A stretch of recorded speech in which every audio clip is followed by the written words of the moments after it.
Vamos começar a aula 12 de História.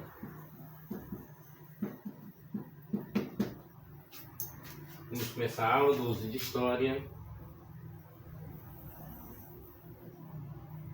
exatamente para terminar 8h40.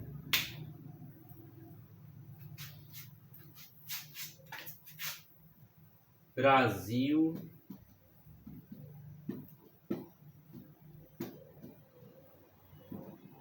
República.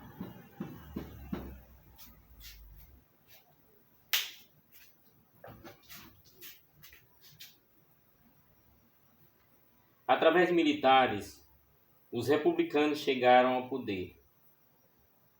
Os militares deram um golpe, isto é, retiraram o imperador do governo à força, ameaçando usar as armas. O golpe começou a ser preparado depois que, em meados de 1889, o governo propôs uma série de mudanças ao parlamento. Ampliar o direito de voto, instituir o voto secreto, número proporcional de deputados provinciais, maior autonomia administrativa das províncias, casamento civil, fim de senadores vitalícios e eleição direta dos presidentes das províncias com aprovação do imperador. As propostas não agradaram aos conservadores e republicanos. As mudanças poderiam ser aprovadas com facilidade, pois a maioria dos deputados eram favoráveis ao governo. Mas elas diminuíram a influência dos fazendeiros que procuravam controlar ao máximo a eleição e o Congresso. Liderados por Marechal Deodoro da Fonseca, ministro de guerra, os militares se amotinaram na manhã de 15 de novembro de 1889, cercando a sede do Ministério da Guerra e exigindo a renúncia do presidente do Conselho do Ministro, Visconde de Ouro Preto. Ele tentou reagir ao seco, mas não foi obedecido pelos oficiais, simpático a Deodoro. Sem condição de reagir, o Visconde aceitou a exigência. Depois de formar-se um governo provisório, presidido por Deodoro, a família imperial foi forçada a deixar o Brasil e embarcou para a Europa na madrugada de 17 de novembro de 1889. A Constituição de 1891. A Constituição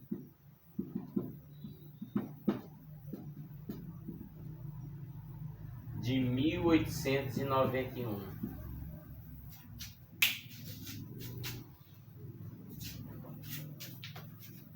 Os políticos civis republicanos temiam que a presidência de Deodoro da Fonseca se transformasse numa ditadura militar e trataram de convocar a eleição da Assembleia Constituinte, que elaboraria uma nova Constituição ao Brasil.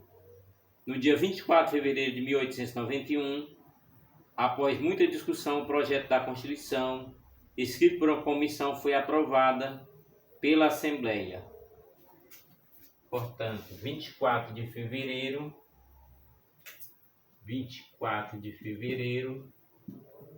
de 1891.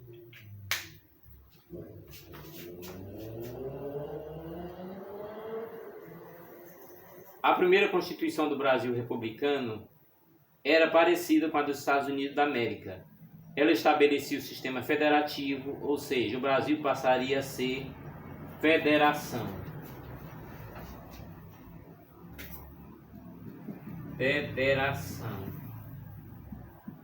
O Brasil passaria a ser federação. As antigas províncias agora passavam a ser Estados Unidos sob um governo central, com sede no Rio de Janeiro, mas com autonomia para uma série de iniciativas. Estados Unidos do Brasil, Estados Unidos do Brasil,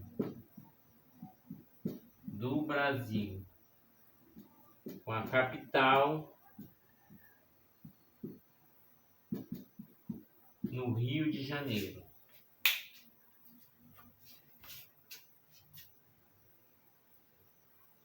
Quanto ao governo federal, a Constituição lhe reservava, entre outras coisas, a criação de impostos de importação. a organização e o comando do Exército e da Marinha, e o poder de intervir nos estados para manter a ordem. A autonomia dos estados era importante, sobretudo para cobrar impostos e fazer empréstimos. Para os grandes produtores de café de São Paulo, Minas e Rio de Janeiro, essa autonomia lhe facilitava obter dinheiro para valorizar o produto e fonte de renda para manter-se menos dependente das verbas federais. O texto constitucional garantiu o direito à liberdade, à segurança, à propriedade. Acabou com a pena de morte e separou a Igreja do Estado. O governo deixou de ter uma religião oficial e não poderia mais intervir em assuntos religiosos. Portanto, os estados, que eram grandes produtores de café, São Paulo, Minas Gerais, Rio de Janeiro, portanto, tinha autonomia. Tinha autonomia para decidir como agir. O direito de voto foi concedido a todos os homens alfabetizados maiores de 21 anos. Embora não fosse proibido expressamente, o voto da mulher não estava previsto na Constituição de 1891. Portanto, o voto do homem aos 21 anos. Portanto, a mulher ainda não tinha o direito ao voto. Analfabetos, mendigos e soldados não poderiam ser eleitores. Por outro lado, o voto não era obrigatório. Tudo isso fazia com que o número de eleitores fosse muito pequeno e o poder político continuasse nas mãos dos mais ricos. A primeira presidência de Deodoro a Floriano. A Constituição estabelecia que o primeiro presidente e seu vice seriam eleitos pelo Congresso Nacional. A eleição indireta se deu no dia 25 de fevereiro de 1891. Então, 25/2/1891 seria o Congresso. O Congresso faria a eleição indireta. Eleição indireta pelo Congresso. Os vencedores foram Deodoro da Fonseca,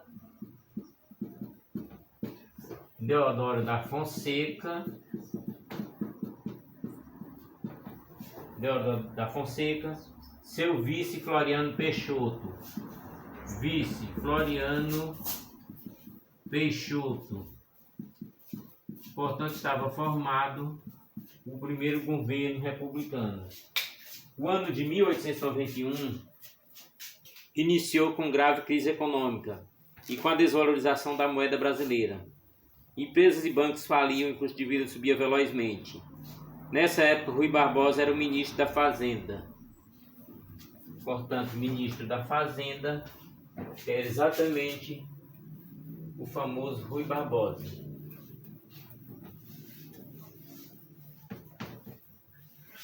Então vejamos. Ministro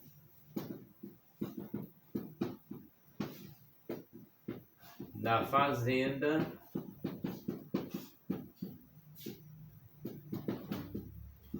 Rui Barbosa.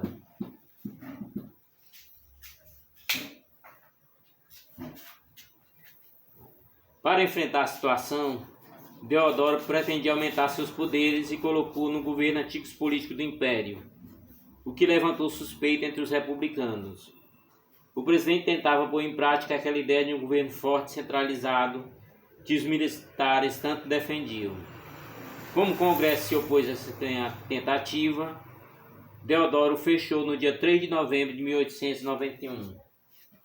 Portanto, 3 de novembro de 1891, fechou o Congresso. Vê-se que esse tipo de medida não é a medida correta.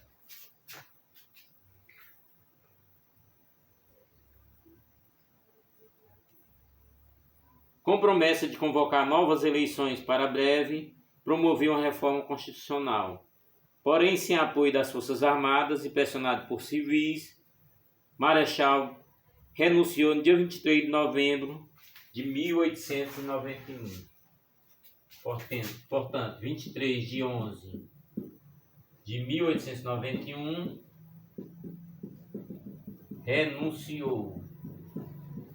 Não encontrou apoio das Forças Armadas e acabou tendo de renunciar. Com a renúncia de Deodoro, assumiu o vice-presidente Marechal Floriano Peixoto, que teve que buscar apoio decisivo da liderança política de São Paulo. Após o fim de mandato de Floriano, o governo ficou definitivamente nas mãos dos civis e da elite cafeeira de Minas e São Paulo. E aí vamos entrar na política do café com leite. Minas e São Paulo. A política dos governadores. Em 1º de março de 1894,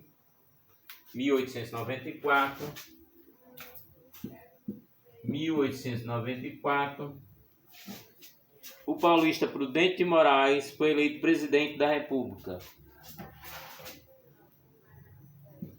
Paulista Prudente de Moraes.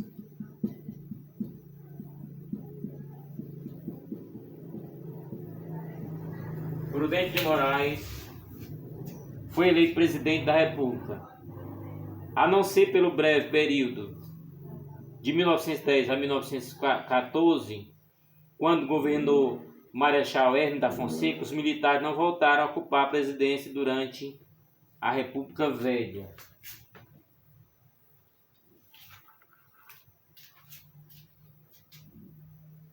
Com Campos Sales, outro paulista, que os grandes proprietários arranjaram a república de maneira que desejavam. Para isso foi preciso resolver algumas questões. Campos Sales elaborou um acordo conhecido como Política dos Governadores, que durou toda a República Velha. Ela pode ser assim resumida. Vamos resumir a política dos governadores. Também são assuntos destacados na política. Apoiar os grupos mais fortes em cada estado. Apoiar o grupo mais forte em cada estado, reduzindo ao máximo as disputas regionais. Buscar um acordo mínimo entre os governos estaduais e o federal. Submeter o legislativo ao executivo, de tal modo que o Congresso Nacional não impedisse as iniciativas do presidente da República. Assim, a presidência sustentaria no poder os grupos políticos mais fortes dos estados. Em troca, este apoiaria a política do presidente, principalmente na eleição para a Câmara dos Deputados. Um complexo sistema eleitoral controlado pelos próprios políticos, no qual as fraudes eram frequentes. Permitir que o grupo político dominante em cada estado elegesse representantes favoráveis ao presidente. As oligarquias. Vamos destacar as oligarquias. Lembrando que ainda estamos falando da política da República Velha. Apesar de algumas garantias escritas na Constituição, a verdade é que o poder da República Velha esteve todo o tempo nas mãos da oligarquia. De fato, um reduzido grupo de pessoas, todas donas de maiores fortunas locais ou ligadas a elas, controlavam o governo estadual. Como o Estado tinha adquirido grande autonomia, na prática os poderosos da oligarquia de São Paulo e Minas passaram a decidir o rumo da política nacional. A liderança mineira e paulista fizeram um acordo que garantiu o revezamento dos dois estados na presidência da República, o que foi denominado política do café com leite. Política do café com leite.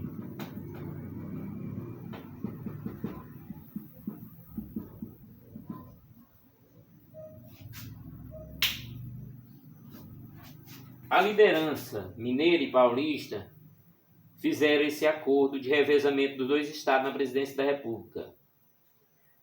Esse nome era alusão à produção cafeeira paulista e ao gado leiteiro de Minas. A possibilidade de alterar essa política pelo voto era nula. Em primeiro lugar, o voto não era obrigatório, e a grande maioria das pessoas autorizadas a votar, que já eram poucas, via a política como algo apenas de gente importante ou oportunidade para pedir favores. Os números são bastante expressivos. A eleição que contou com o maior número de eleitores foi a de 1930, com 5,7% de votantes total da população. Além disso, o resultado das eleições não era nada confiáveis. O voto não era secreto, isso é, todos viam em quem o eleitor estava votando. Isso permitia que o chefe político forçasse os eleitores a votar nos seus candidatos. Além disso, como acontecia desde a época da monarquia, votos e eleitores eram falsificados. Havia pessoas que votavam mais de uma vez, por exemplo, usando o nome de mortos. O título de coronel vinha da antiga Guarda Nacional. Daí vamos falar um pouco sobre os coronéis. Surgimento da palavra coronel, que muitos não sabem da história e vão se perguntar: quem eram os coronéis? O título de coronel vinha da antiga Guarda Nacional do Império. Era considerada líder locais, em geral grande proprietário de terra. Como o Brasil era um país agrícola, durante a República Velha, a maioria da população brasileira vivia na zona rural ou em povoados e pequenas cidades, onde o poder dos coronéis era imenso.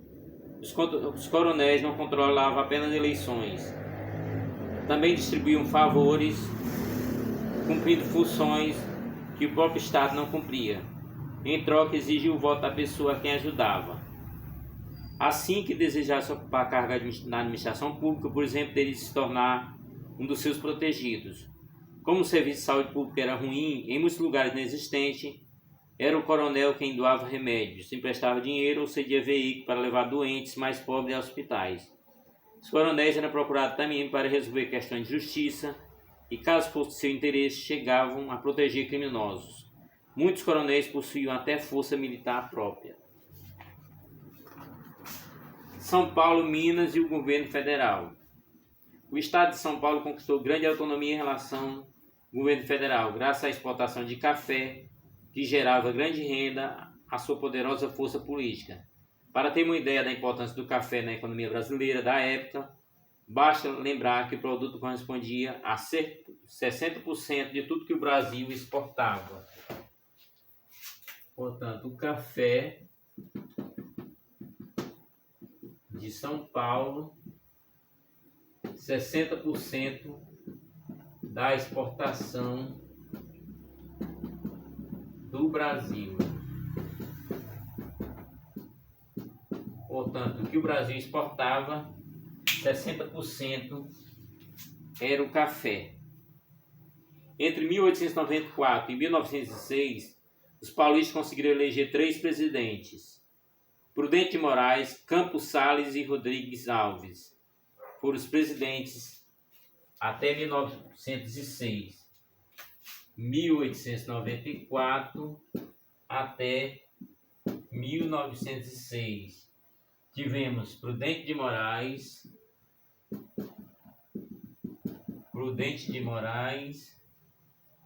Campos Salles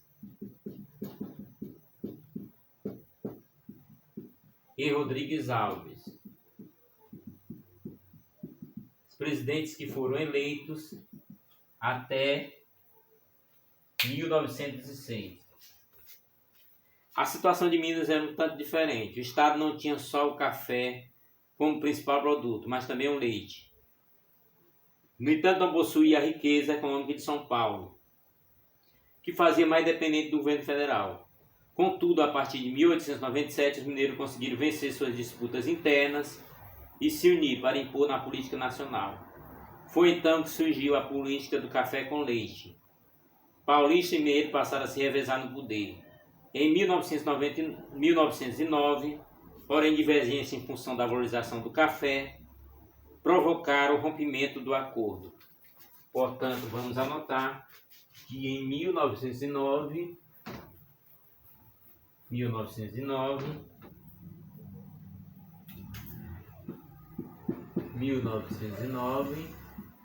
rompem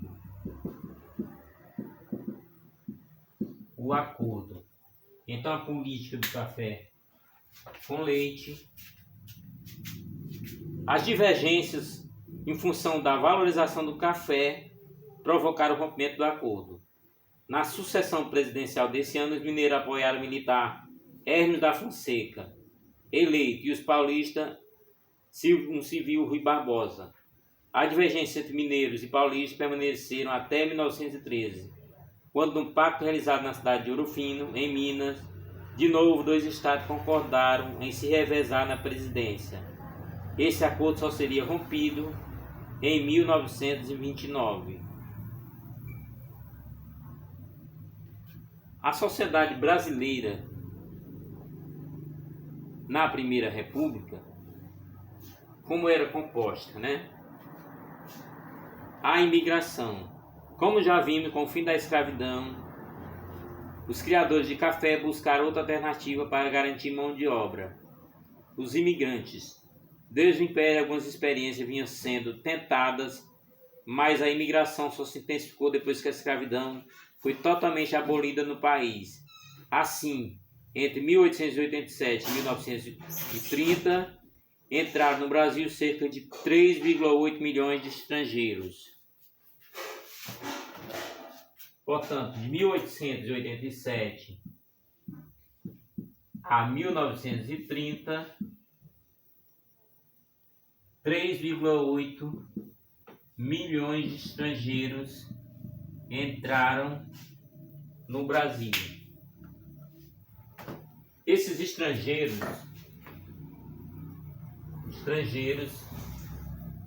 quem já estudou a história deverá saber quem eram os estrangeiros. Estrangeiros de Portugal, da Itália, os portugueses, da Itália os italianos,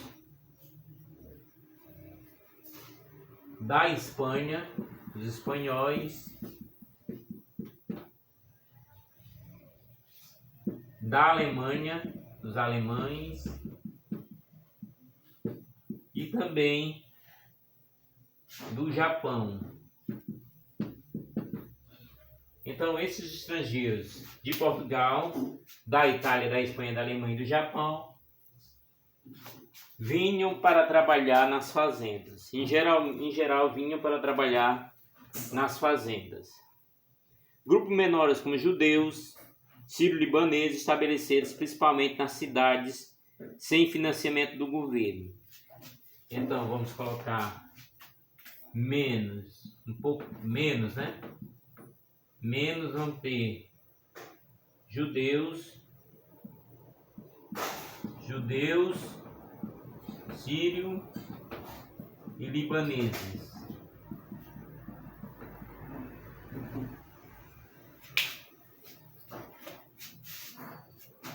Era dado apenas aos imigrantes agricultores o financiamento. Portanto, não recebia financiamento. Judeus, sírios e libaneses não recebiam financiamento. Vinham de modo espontâneo ganhar a vida no Brasil, primeiro como mascate e, com o passar do tempo, como pequenos comerciantes. Alguns chegaram a se tornar industriais ou donos de grandes lojas. Portanto, os portugueses eram em maior número,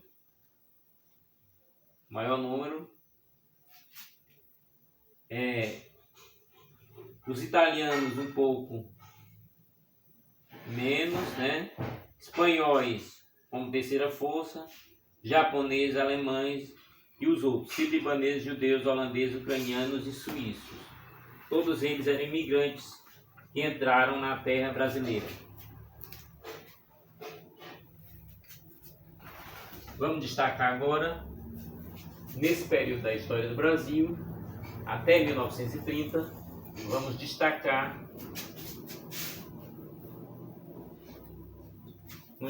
a agricultura. A agricultura.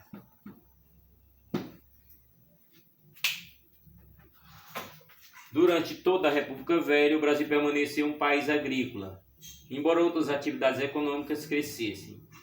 Em 1920, por exemplo, 9,1 milhões de pessoas que trabalhavam no Brasil, 6,3 milhões se ocupavam na agricultura.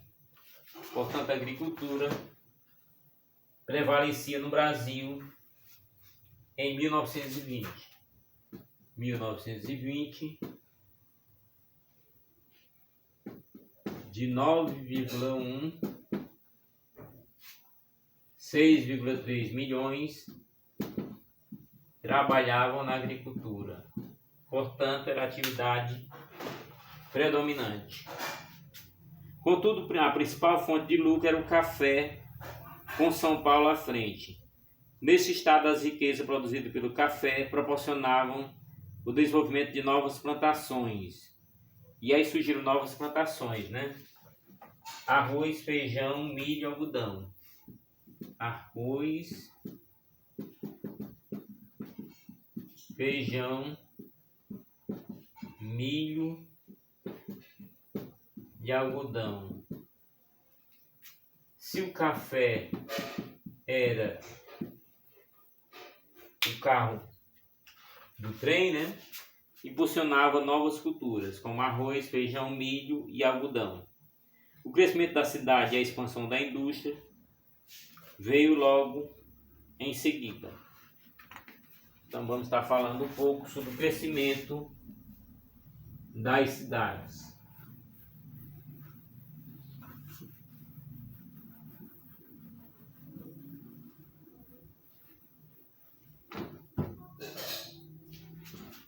Entre 1889 e 1930, a cidade brasileira cresceram muito.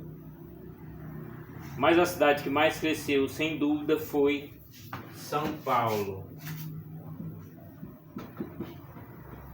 São Paulo foi a cidade que mais cresceu. Esse crescimento se deve, em grande parte, aos imigrantes que deixaram a agricultura ou vieram direto para o trabalho urbano. Portanto, imigrantes impulsionaram São Paulo. Na capital paulista, eles trabalhavam no artesanato, na construção civil, no comércio ambulante, em fábricas e oficinas de fundo de quintal, como profissionais liberais, operários e empregados domésticos. São Paulo era um importante centro comercial, com grandes bancos e órgão administrativo. O Rio de Janeiro, entretanto, continuava sendo a capital federal e principal cidade brasileira do período. Apesar de São Paulo ser a mais importante financeiramente, Rio de Janeiro era a capital do Brasil.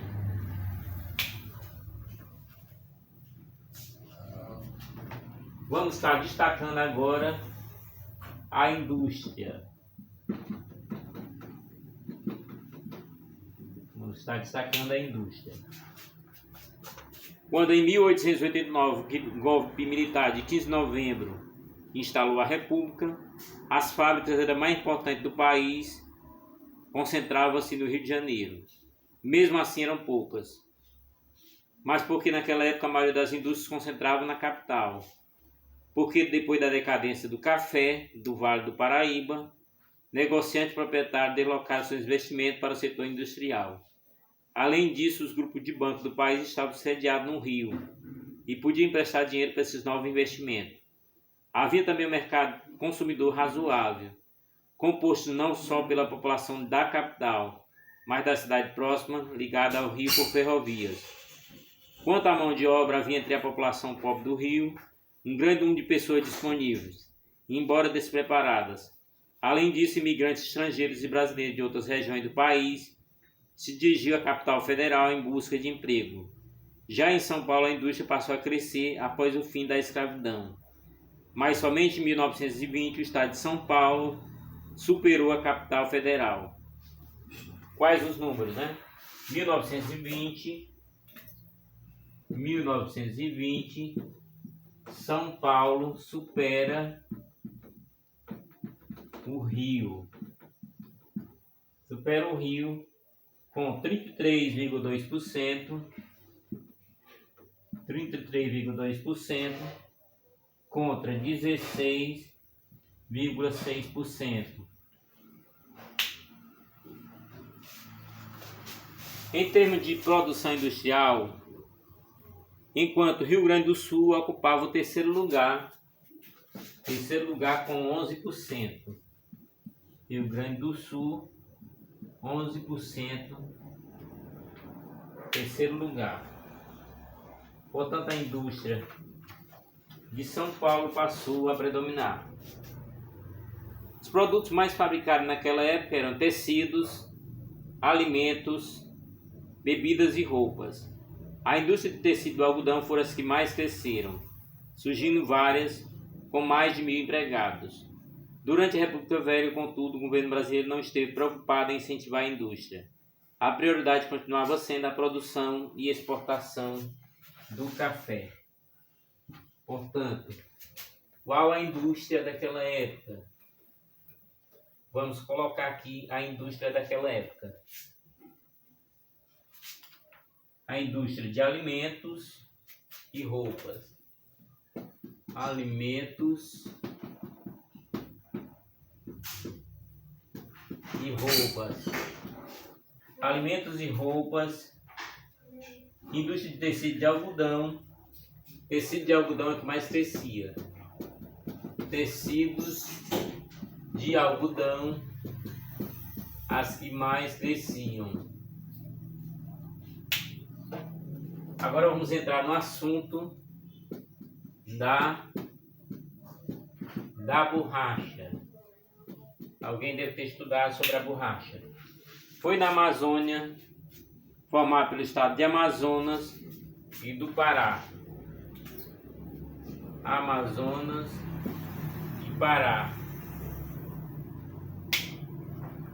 Na Amazônia, formada pelo estado do Amazonas e do Pará, que aconteceu dos mais impressionantes fenômenos econômicos da República Velha. Trata-se da produção da borracha vegetal. A procura por esse produto havia aumentado muito na Europa e nos Estados Unidos. Isso aconteceu por causa da popularidade das bicicletas a partir da década de 1890 e do crescimento da indústria dos automóveis a partir do início do século XX. Entre 1898 e 1910, a borracha tornou-se o segundo produto brasileiro de exportação, perdendo só para o café. Durante esses anos, ela correspondeu a 25,7% das exportações, enquanto o café correspondia a 52,7%. O crescimento da produção borracheira causou significativa transformação na região. Muitas pessoas migraram, principalmente do Ceará, fugindo da seca para trabalhar nos seringais amazônicos. Portanto, vamos estar citando o estado do Ceará, no caso da borracha. Muitas pessoas migraram do Ceará fugindo da seca para trabalhar em seringais amazônicos. Com a riqueza produzida por essa atividade, a cidade de Manaus, capital do Amazonas, e Belém, capital do Pará, cresceram e se desenvolveram. No entanto, no interior, os seringueiros continuavam a viver uma vida pobre. Mas a crise chegou logo em 1910, arruinando a economia da borracha. As colônias inglesas na Ásia começaram a produzir borracha de boa qualidade e mais barata que as brasileiras, desbancando os seringais amazônicos. Portanto, a crise chegou em 1910, afetando a questão da borracha.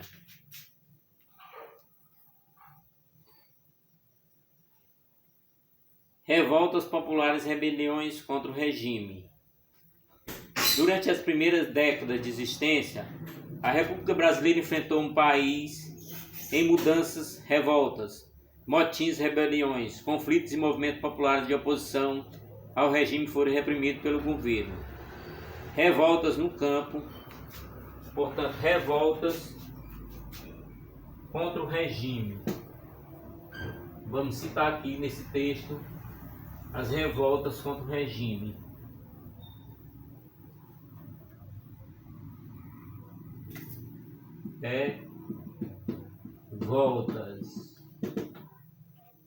Revoltas no campo. No campo, onde vivia a maioria das pessoas, as condições de vida eram particularmente difíceis. Havia muita fome e miséria. Poucas pessoas sabiam ler e escrever. As condições de higiene eram precárias. No Nordeste, a situação era mais complicada, pois a seca, muito comum na região, arrasava a agricultura, da qual dependia quase toda a população. A miséria do Nordeste explica em parte as diversas rebeliões e movimentos populares surgiram nessa região durante a República Velha, entre os quais destacamos a revolta de Canudos, de Juazeiro e do Contestados. Dessas revoltas vamos estar destacando Canudos. Canudos talvez seja uma história não muito bem explicada. Um dos mais famosos e importantes movimentos sociais foi o de Canudos em 1893. 1893. No norte da Bahia. Norte da Bahia. Formou-se um povoado de camponeses conhecido como o Arraial de Canudos. Arraial de Canudos.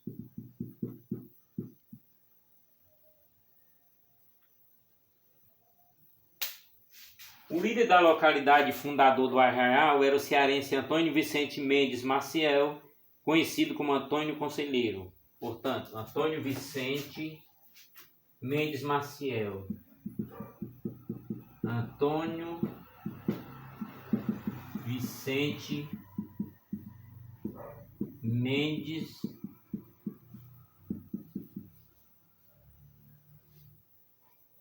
Maciel. Seria o Antônio Conselheiro. Aquele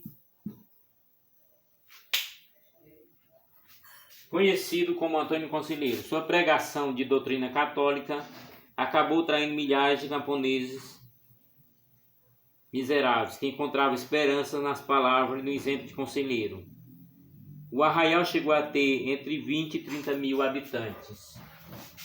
20 a 30 mil habitantes. A comunidade levantou suspeita tanto do governo baiano quanto da Igreja Católica.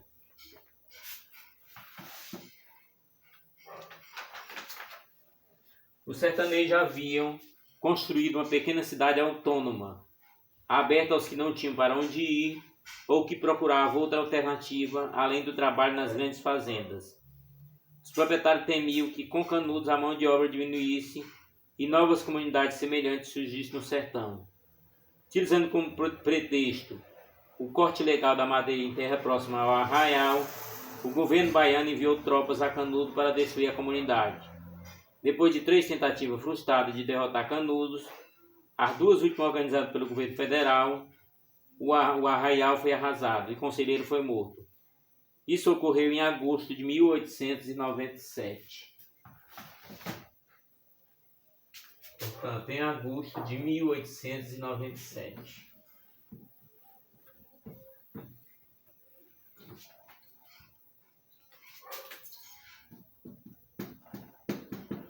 Agosto de 1897.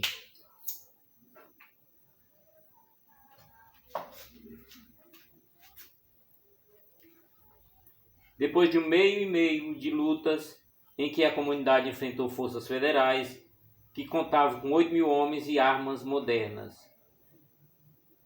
Muitos dos sertanejos que não morreram em combate foram presos e degolados. Assim acaba o sonho de Canudos.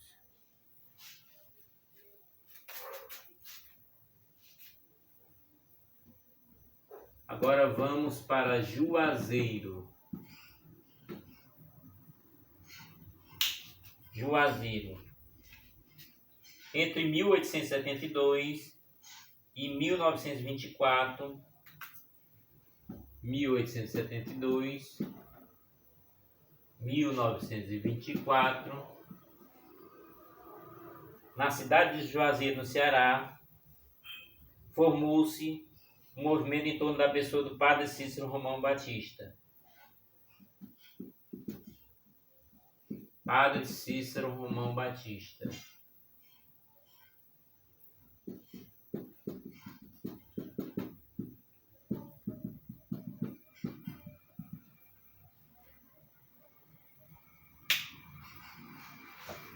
Durante longo e sofrido período de seca nordestina, o Padre Cícero reunia pessoas para rezar e pagar promessas.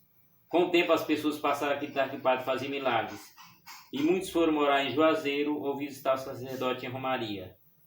A Igreja Católica via com desconfiança a crescente popularidade do Padre Cícero, temendo que ele acabasse fundando sua própria igreja. Uma ordem do Papa chegou a proibir rezar missas, mas Padre Cícero soube usar a força que as multidões de fiéis lhe davam. Logo se tornou uma espécie de coronel, participando de disputas políticas. Padre Cícero dispunha inclusive de jagunços armados. Seus seguidores foram empregados em outras tarefas, como a colheita de algodão no sertão da Paraíba e, durante a década de 1920, na construção de açudes. Falecido em 1934, ainda hoje Padre Cícero possui milhares de devotos. Ao contrário de Canudos, o movimento de Juazeiro nunca ameaçou a ordem. Apesar da desconfiança da igreja, Padre Cícero jamais pregou contra as crenças católicas. Na política, ele se comportou como um típico coronel, distribuindo favores e se aliando a latifundiários nas disputas locais.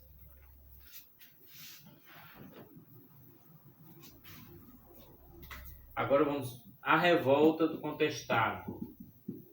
A revolta do contestado. Quem viu a história do Ceará viu um pouco sobre Padre Cícero. Inclusive, tem autores que o criticam e autores que o elogiam. A revolta do contestado aconteceu entre 1912 e 1916. 1912 e 1916.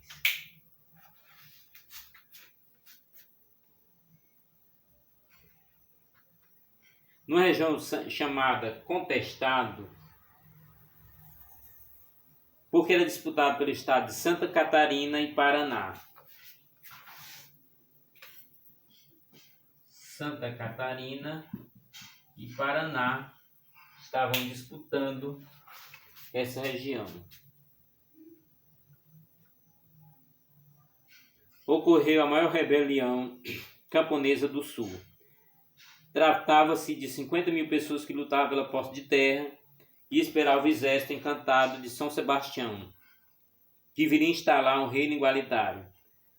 Foram derrotados em 1916 pelas tropas do exército, da polícia e pela primeira vez na história do Brasil por aviões. Portanto, essa revolta do contestado, ela aconteceu lá, essa disputa entre Santa Catarina e Paraná. Naquele tempo, 50 mil pessoas na disputa do contestado. Então, haviam 50 mil pessoas na região do contestado.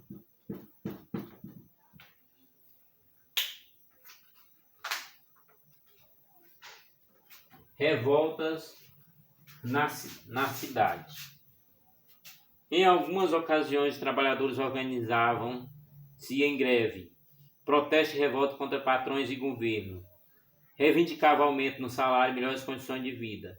Na cidade, as ideias e as pessoas circulavam com muito mais facilidade e liberdade do que na zona rural, onde o proprietário de terra podia, por exemplo, controlar estradas e casas.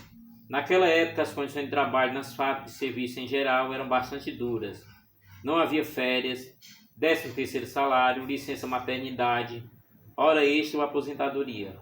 Como a jornada de trabalho não era regularizada, haviam pessoas, inclusive mulheres e crianças, que trabalhavam mais de 12 horas por dia e o ambiente de trabalho era muitas vezes insalubre e desconfortável. Durante a República Velha, surgiram sindicatos e associações para defender ou conquistar direitos para os operários, mas com pouco sucesso. Entre 1917 e 1920, houveram várias greves, sobretudo em São Paulo, cerca de 100, e Rio de Janeiro, mais de 60. Portanto, a história das greves já começa em 1917, 1920, sendo São Paulo cerca de 100, Rio de Janeiro mais de 60, né? Mais de 60. Esse movimento ocorreu e estava ocorrendo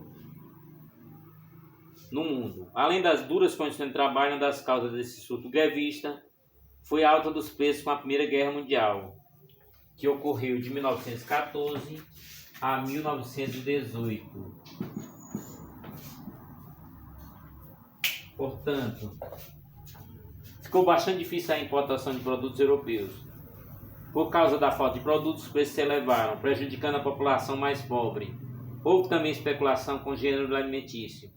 Além disso, em fevereiro de 1917, iniciou na Rússia uma onda revolucionária que acabou afetando o mundo todo.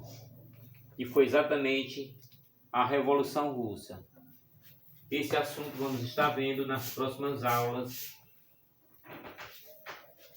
que ocorreu em novembro de 1917 na Rússia.